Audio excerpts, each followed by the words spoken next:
Good evening, ladies and gentlemen, and welcome to another edition of the Israel Journey History class. I'm your host, Rabbi Ari Enkin, coming to you live from Beit Shemesh, Israel. As we do each and every class, please confirm that you hear me okay. Sign in, let me know your name, let me know where you're listening in from this evening, and we'll get going in just a moment. Welcome, Mary from Iowa. Welcome, Todor from Bulgaria, Yoni from Ottawa. Welcome, David and Donna, Doreen. I think everyone hears me okay, which is a good sign. We've got some slowpoke signing in now. That's fine. We'll give them a quick second, and we will get going. I want to make sure you hear me loud and clear. I've got a bit of an echo in the room I'm in right now. Just want to confirm that you hear me okay and the echo is not disturbing or in any way. So please just confirm. Welcome, Elizabeth. You hear me okay? The echo is fine. You don't hear an echo? Okay, good. Chrissy, Michael? Okay. Elizabeth, you hear me okay? Okay, Yoni hears me okay. Okay, I guess the echo is not a problem, but believe me, on my end, there's an echo over here because I'm in a large, empty room. Let's get going. Okay, this is our last class of the history of Jewish Spain.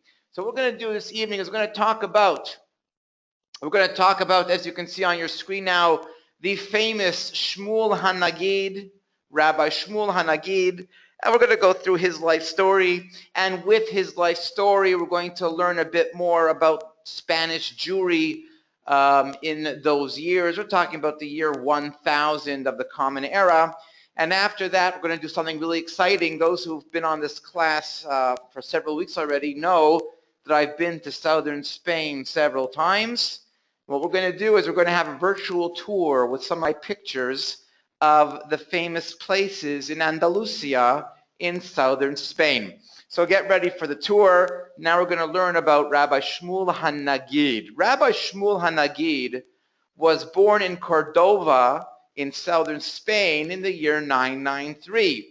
Now, for those who have been following the class for the last few weeks, you'll be interested to know that Rabbi Shmuel HaNagid was a student of Rabbi Enoch. Rabbi Enoch is one of the famous rabbis from the story of the four captives. Those, I think that was about 3 or 4 classes ago. We had the famous story of the 4 captives that were captured by a pirate and ransomed off to various Jewish communities. Rabbi Enoch was ransomed off to the southern Spain Jewish community. So puts more into perspective for those who have been really following our Spanish Jewry class. You could see on your map over here where Cordoba is, and hence with the arrival of Rabbi Enoch, we have the greatness and the growth and the development of Rabbi Shmuel HaNagid, who became one of the greatest leaders of Spanish Jewry. In the year 1013, when civil war broke out in Cordova and caused the widespread persecution of the Jews, of course, when any war takes place in the world, they always blame the Jews. Do you guys know that? Do you realize that any war in the world, any terrorist attack, is somehow blamed on the Jews? Just last week, we saw how Muslims once again did what they do best, namely murdering people. And the Muslims in Paris, France, we know, murdered 140 some people. Do you know that Sweden and other countries blamed the Jews on the massacre in Paris? Yeah, I'm not making this stuff up. I can't make this stuff up. I couldn't even think of such craziness if I wanted to. But yes, there are people in the world that will always blame the Jews for anything that goes wrong. I mean, 9/11, that's an old one already, with all kinds of Muslim leaders claiming it was an Israeli plot to take over the world and it was a Jewish terrorist attack and what have you. These are crazy people. Most of the world is crazy. In fact, anyone who's a member of United with Israel may very well be the only normal people in the world.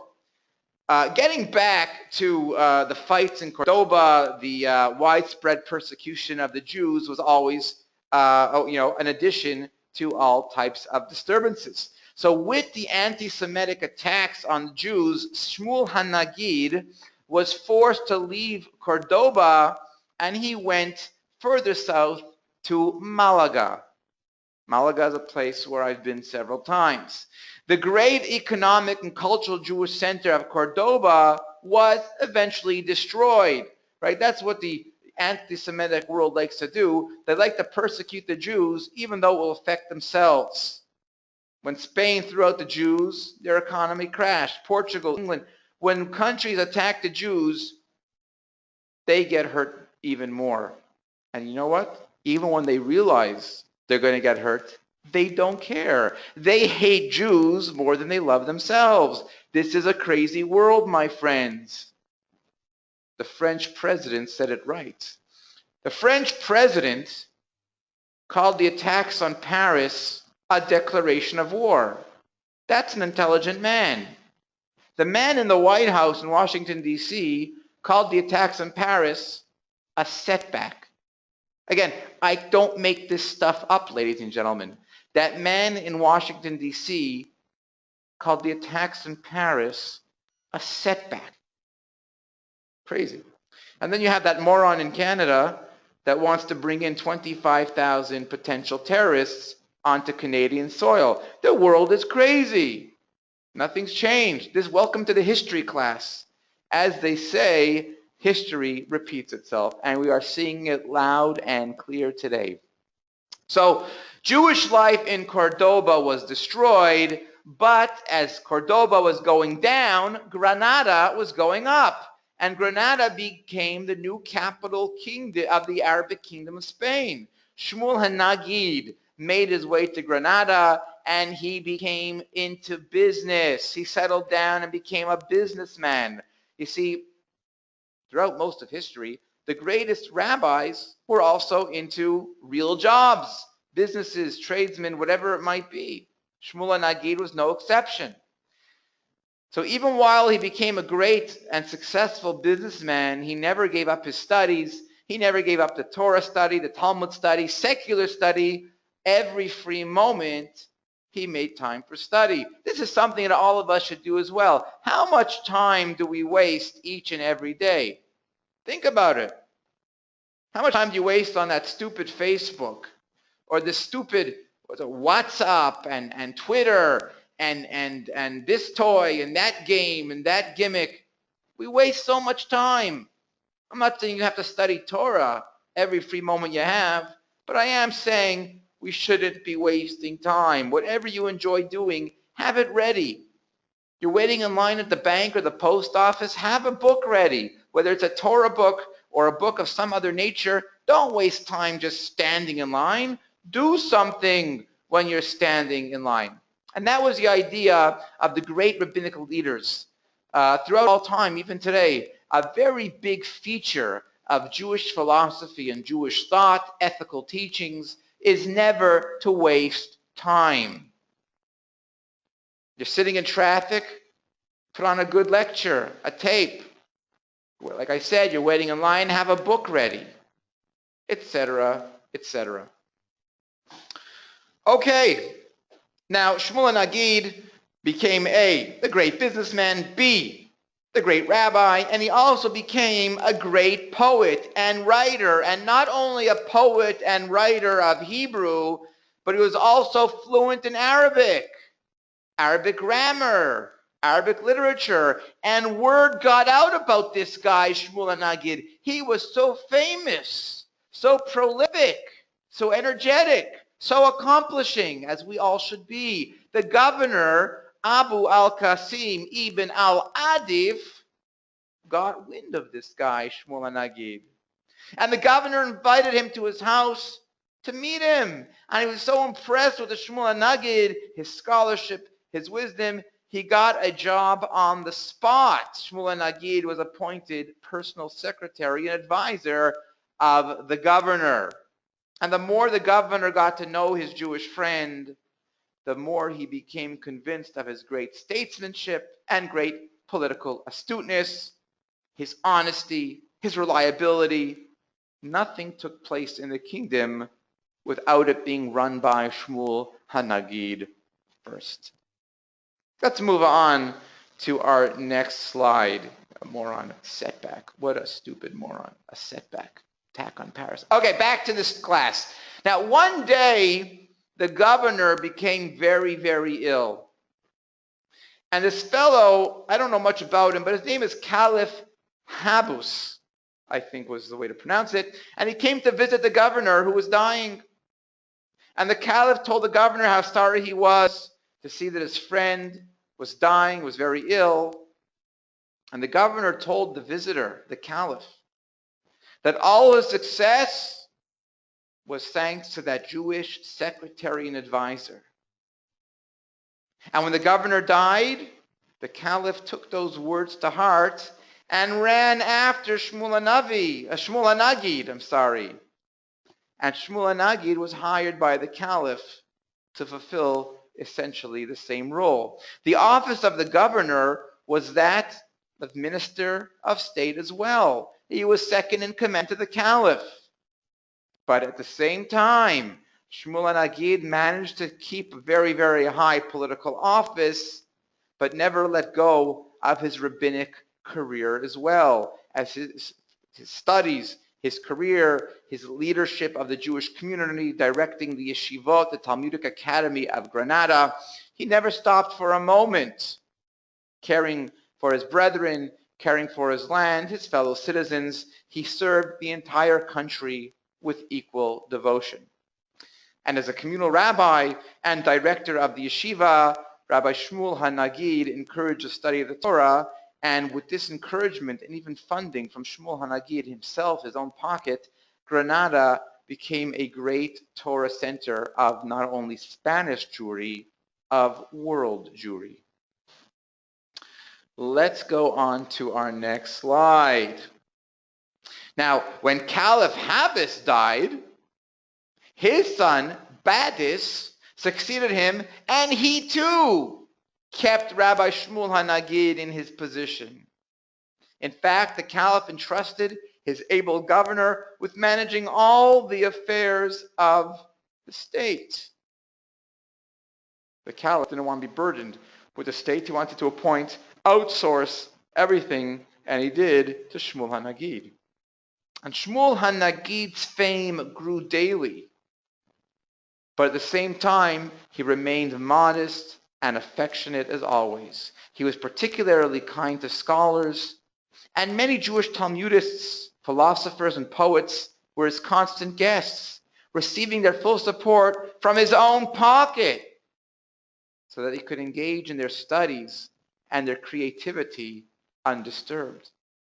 A famous Jewish poet of Spain, of Malaga as well, to benefit from Shmuel Hanagid, was Rabbi Solomon ibn Gvirol, Shlomo ibn Gvirol. And he also maintained many scribes to copy important Hebrew books, and generally did everything possible to further the cause of the Torah and Jewish culture. Rabbi Shmuel Hanagid is also the author of a work entitled Mevo HaTalmud, which is an introduction to the world of the Talmud, of Talmud study. It was later published with every edition of the Talmud and was even translated into Latin. Shmuel Hanagid died in Granada in the year 1056 and was mourned by Jew and Arab alike. His son, Rabbi Joseph, succeeded him.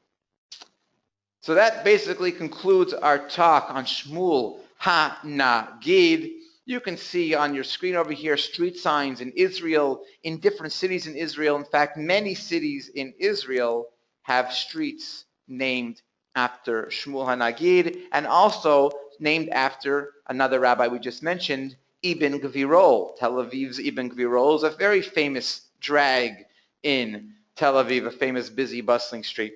So these are rabbis who made their mark not only on Spain, on southern Spain, Andalusia, but also on the entire world, not just in Talmud study and Talmudic scholarship, but even in poetry. There are non-Jews who study the poetry of Shmuel Hanagid today. There are courses in the poetry of Shmuel Hanagid and Solomon ibn Gvirol. So, ladies and gentlemen, that concludes our talk on Shmuel Hanagid. If you have any questions, You can punch them into the box right now, and I will answer the questions before we begin our tour of Andalusia. Okay, Harold, I don't know why you're not seeing the video. It seems to me that everybody else is successfully seeing the video. I don't know what could be wrong with your computer or internet connection. Okay, Andalusia. Another word for southern Spain. You see on your map, on your screen, a map of Spain, the top picture. And Andalusia, the southernmost province of Spain, you see in red. So about 1/3 of the country. Andalusia is the imprint of a history that was awe-inspiring and at the same time heartbreaking. 1,000 years ago, the area was known as Al-Andalus because that's the Arab rulers called it by its Arabic name. And believe it or not, yes, it once happened that an Arabic empire was tolerant. An erudite Islamic caliphate where Jews and Christians were, for the most part, treated with kindness and respect. Even though most of Europe, Christian Europe, was sunk in barbarism, for one time, at some time, Andalusia was relatively peaceful and quiet, and everyone was able to live in peace and quiet, whether you're Jewish or Christian. Another famous rabbi from Andalusia, from southern Spain, was of course the Rambam, Moses Maimonides. He was born and lived much of his life in Andalusia, and he too contributed greatly to both the Jewish community and to the general community. Yet only a few hundred years later, after Christians took over, Andalusia became a death trap for Jews, both those who were Jewish in the open and those who were secretly Jewish as well. The Jews who were publicly, openly Jewish, we know that they faced all kinds of murderous pogroms, finally being expelled by Ferdinand and Isabella in 1492, the Spanish Inquisition. We have to have a class on that. I don't know when, but we've got to have one. Those Jews who were Jewish only in private, they hid their Judaism. They're known as conversos or marranos. They stayed in Spain even after the expulsion and tried to maintain their Judaism as best as possible behind closed doors. If they were caught, they too were treated to great Christian treatment, torture, and death. Today, the government of Andalusia is trying to make amends for the Inquisition. During the past 2 years, the Andalusian government has held 2 conferences. Actually, that's not 2 years. That should be about 12 years. I'm so sorry. 10 years.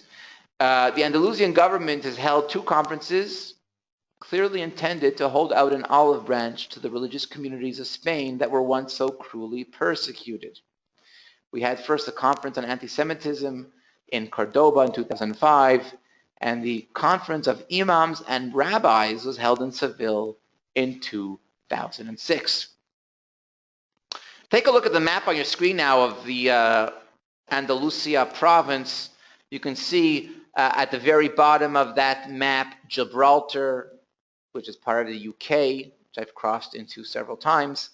We have the Costa del Sol on the bottom of the map, Malaga,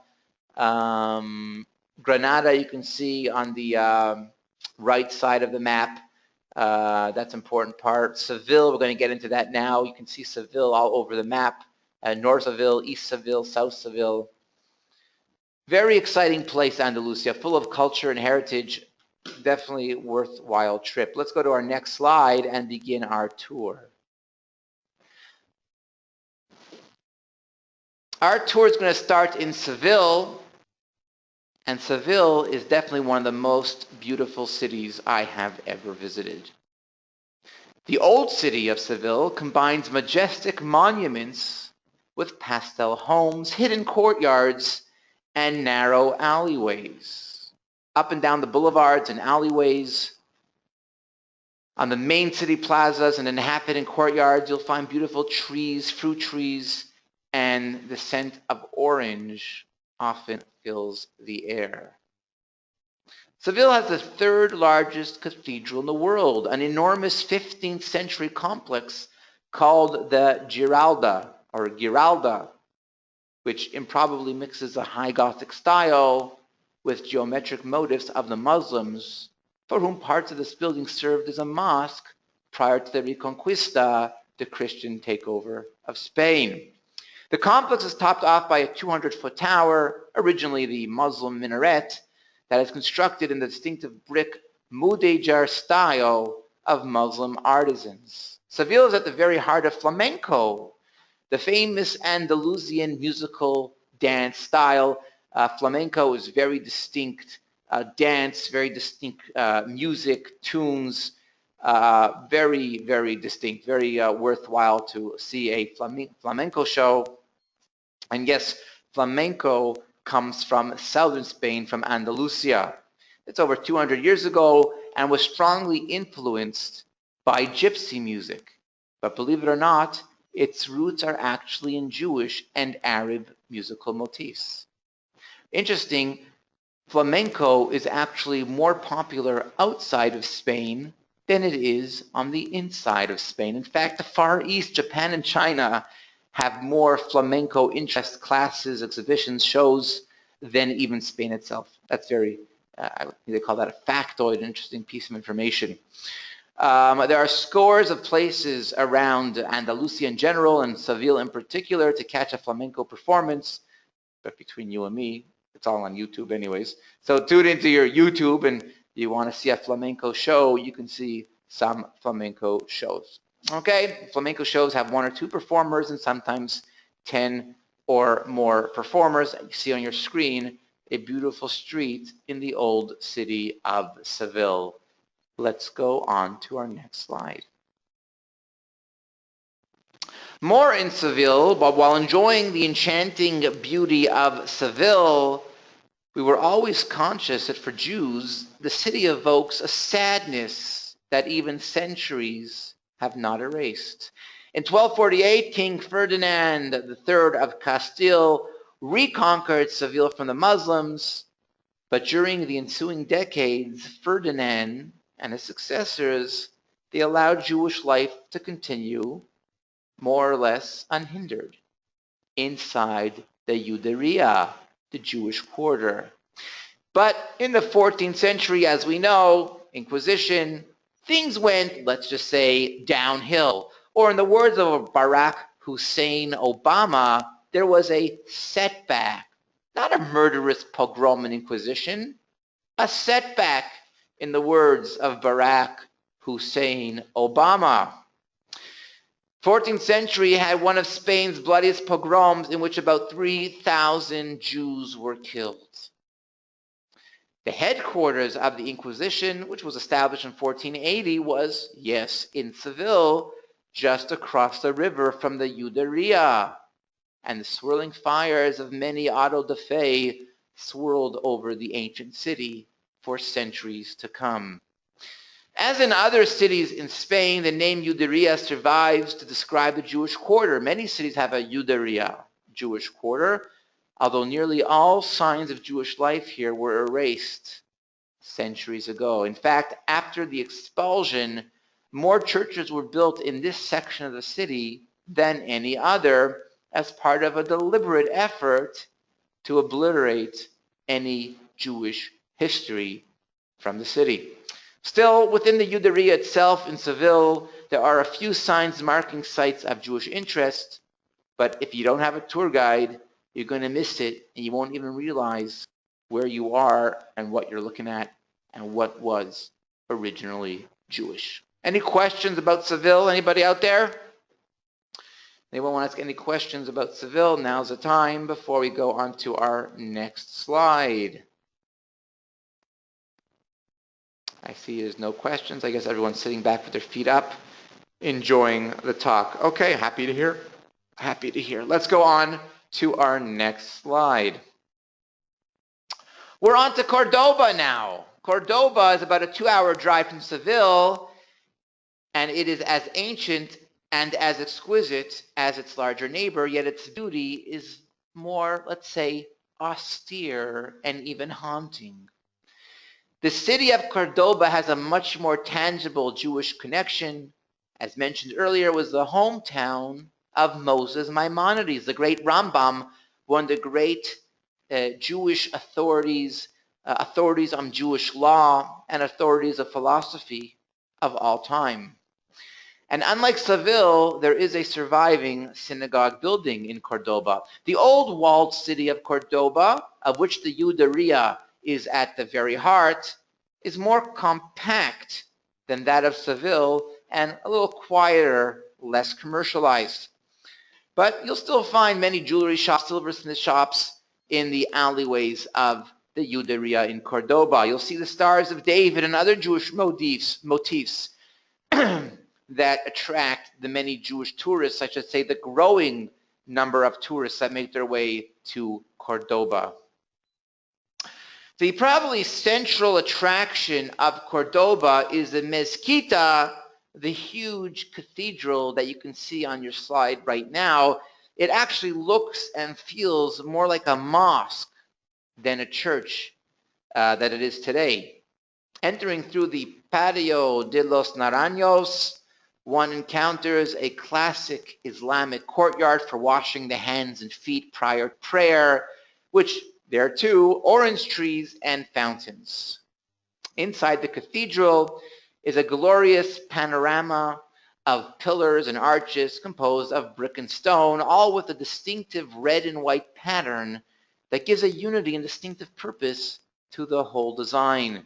In the mihrab chamber, the shell-shaped ceiling is carved from a single block of marble, and worn flagstones indicate where generations of pilgrims crouched on their knees and prayed in the direction of Mecca.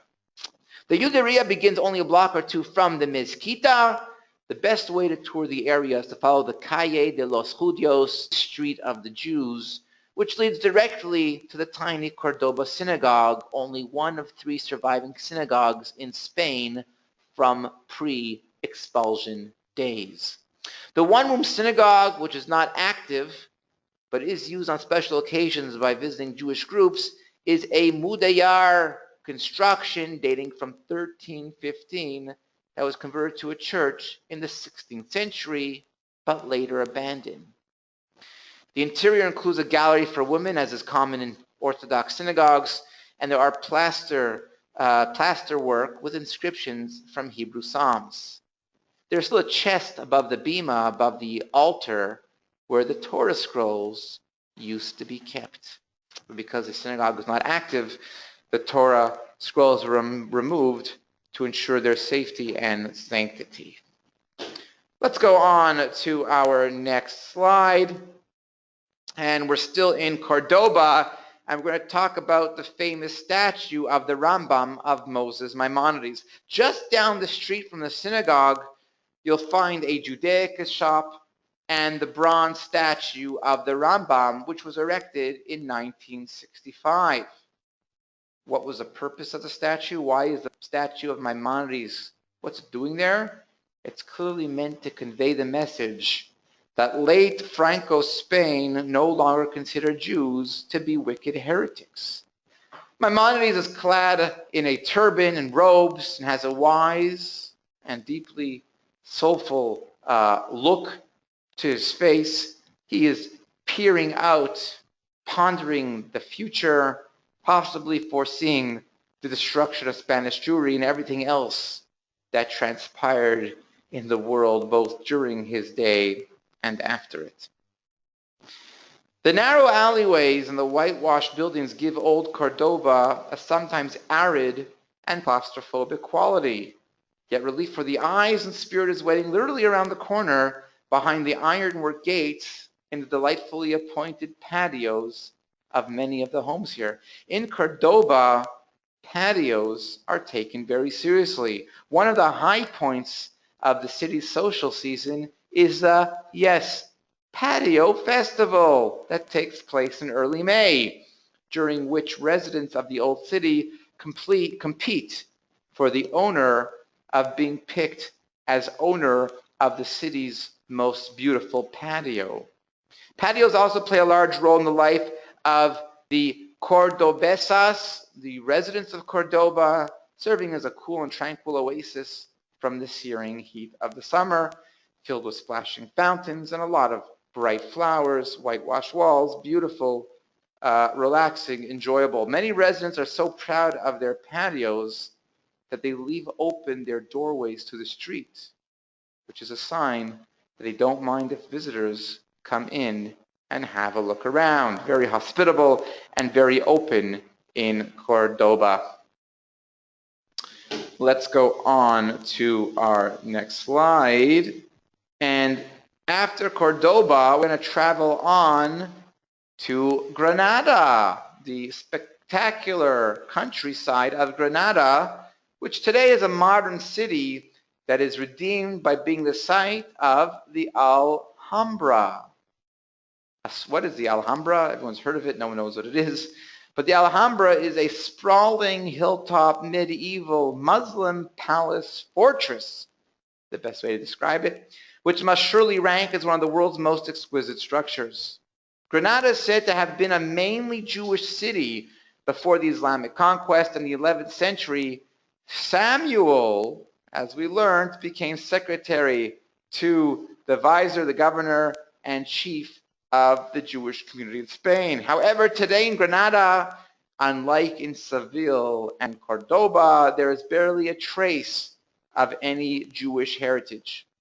But still, the Alhambra, with its unique combination of the slender columns, arcades, fountains, pools, beautiful, are all meant to evoke the physical representation of paradise as described in Islamic poetry.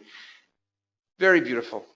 Okay, anyone who finds himself in Cordoba or Seville must make the journey to Granada and visit the Alhambra. So those are the three most attractive, most popular destinations in southern Spain, even though there's a lot more to see in Malaga, not only Malaga City, but Malaga province.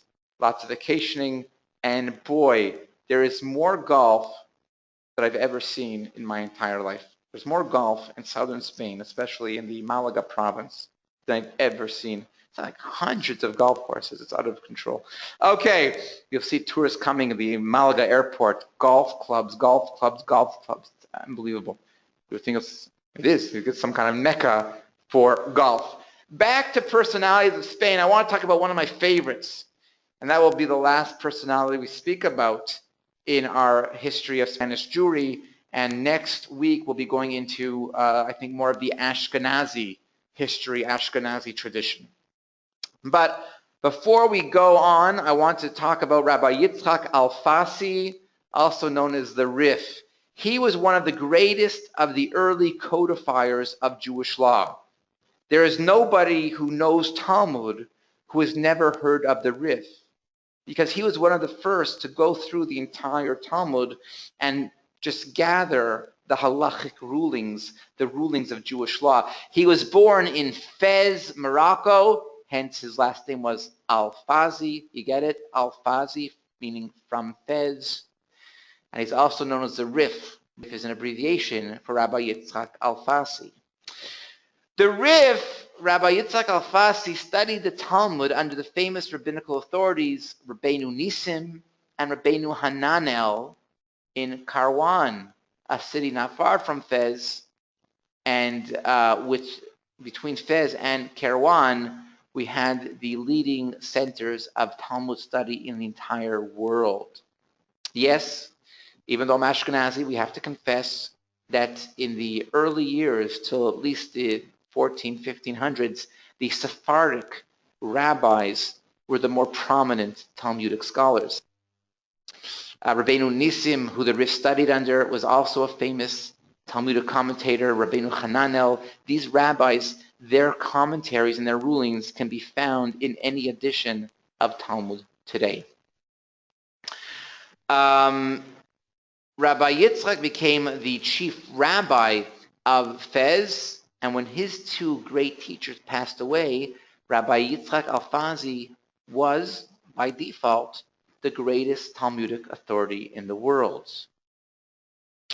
and that follows on the heels of the decline of the centrality of Babylon as the primary destination for Talmudic questions and Talmudic scholarship.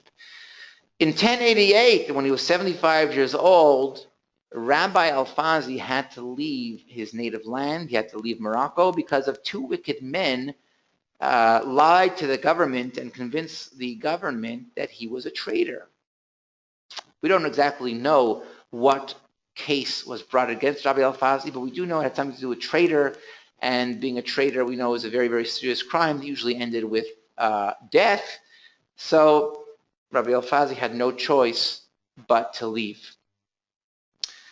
The Rif, where did he go to? Spain. Rabbi Yitzchak leaves Morocco, takes the boat across the river, the ocean, and gets to Spain. By the way, there's tons of boats, ferries going every single day from Malaga, from southern Spain, to Morocco. If I'm not mistaken, it's about a 45-minute boat ride. It's very, very close. To Tangier, actually, that's where the tourist destination of Malaga really goes to Morocco, goes to Tangier. So the Rif goes to Spain, and where does he go? He goes where he's going to be welcomed. He's welcomed in Cordoba, he's welcomed in Granada, and a year later, after arrival, he went to Lucena, where he succeeded Rabbi Yitzchak ben Gayat as head of the community over there. And the Rif, what did a great Talmudic scholar do? What does any great Talmudic scholar do when he arrives in a new place? He builds a yeshiva. He establishes a school for Torah study. It became one of the most famous schools in the world and attracted distinguished Talmudic scholars. One of the youngest of the Rif students was Rabbi Joseph Migash, who came to Lucena at the age of 12, and 14 years later took over at a young age, took over as head of the yeshiva, head of the Talmudic Academy. Rabbi Alfazi himself appointed him as a successor, although his own son, Rabbi Alfazi's own son Jacob, was also a great scholar. Among his students are believed to have been Rabbi Yehuda Halevi and Rabbi Moshe ben Ezra, who composed great poems in general and poems about their teacher in particular. So that is the Rif, and I can't emphasize how much of an authority he was in Jewish law and applies to this very day. His influence goes to this very day.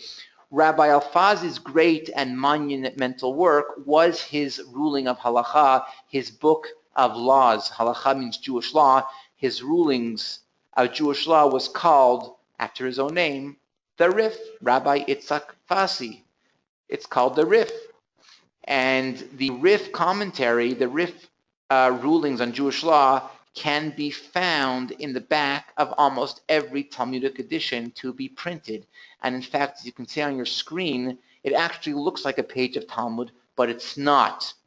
The center text that you see on your screen on the picture, the center text is the Rif's summary of the Talmudic debates. Summary meaning he generally only jots down, he presents the rulings in Jewish law. That's the center box on your screen, whereas the commentaries on one side is that of Rabbeinu Nissim, who we mentioned a moment ago. And you also see the commentary of Rashi. So it looks very much like a page of Talmud, but it's really the Rif commentary. Unless you are a student of Talmud, unless you're well versed in Talmud, you probably couldn't tell the difference.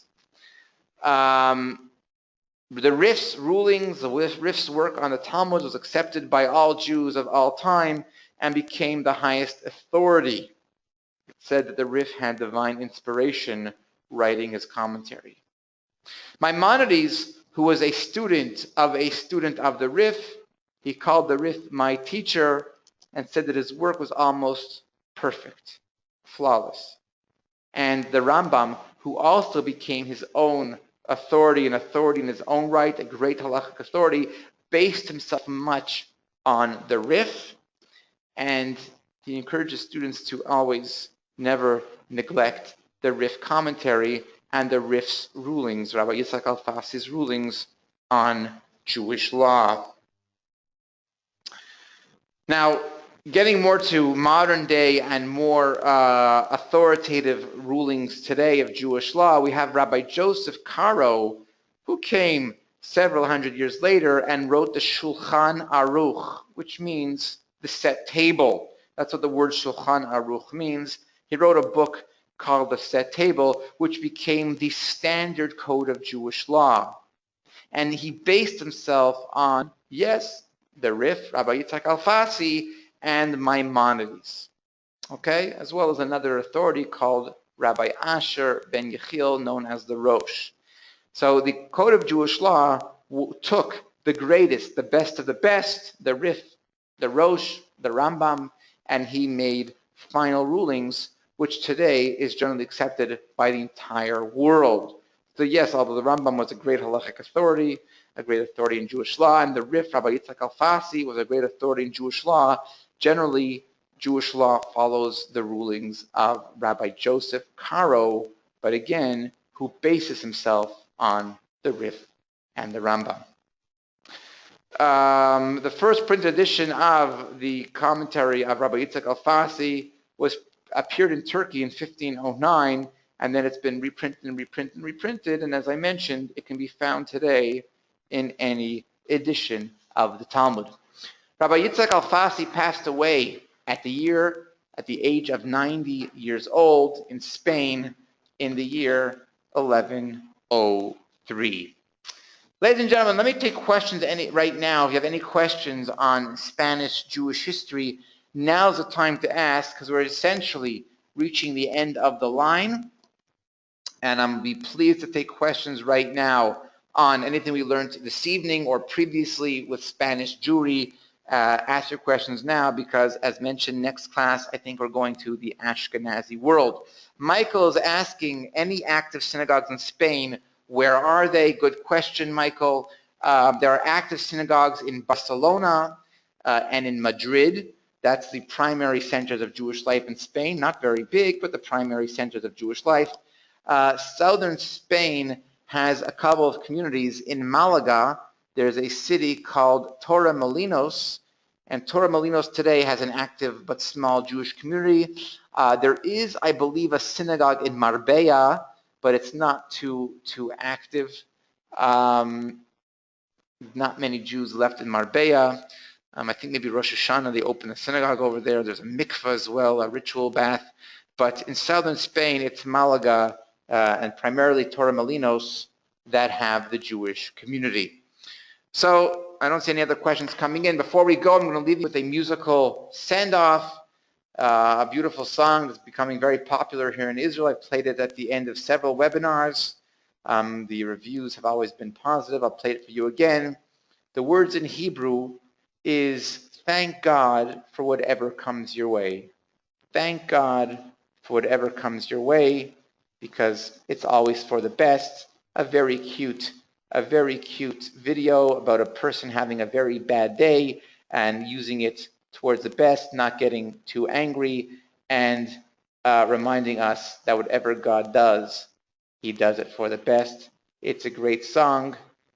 Sit back, relax, and enjoy. Shalom, ulehitraot. See you next week, everybody. Bye-bye.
moided loch shehu moided loch bechol mido umido shehu moided loch heve moided loch bechol mido umido shehu moided loch bechol mido umido shehu moided loch heve moided loch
Hey,